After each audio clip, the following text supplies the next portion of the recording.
सत्यकेला पक्षरु आपनकु स्वागत। उत्कल सांबादिक संघ पक्षरु बाहानगाठारे जातीय प्रेस दिवस पालित।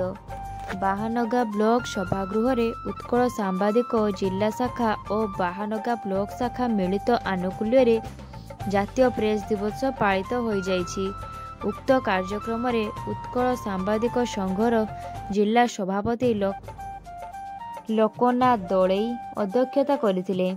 कार्यक्रम रे मुख्य अतिथि भावे बाहानगा ब्लॉक अध्यक्ष विश्वनाथ मिश्र जगदे सांबादिकंकु समाजर आईन सदृश बोली कहवा सहित सांबादिकंक समस्या प्रति सरकार अन्य राज्य भली आईन आनिबा आवश्यक बोली कहिथिले। मुख्य वक्ता बाहानगा तहसीलदार शंकर पट्टनायक, सम्मानित अतिथि इंजीनियर लक्ष्मीकांत दास, उत्कल सांबादिक संघर संपादक सुधांशु शेखर बारिक, औपदा ब्लॉक अध्यक्षा सुश्री बीसी गीप्सा पात्र प्रमुख जगदे जातीय प्रेस दिवस पालन संपर्क में वक्तव्य रखिबा सहित समाज रे गणमाध्यमर भूमिका अति गुरुत्वपूर्ण बोली कहिथिले।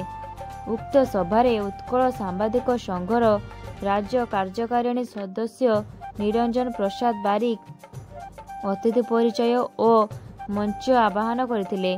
जिला संगठन संपादक भगवान दास, कार्यकारी सभापति प्रशांत कुमार बेहेरा, गणमाध्यम प्रतिनिधि माने निजर वक्तव्य प्रदान पूर्वक निष्ठार सह कार्य करने को आह्वान देथिले।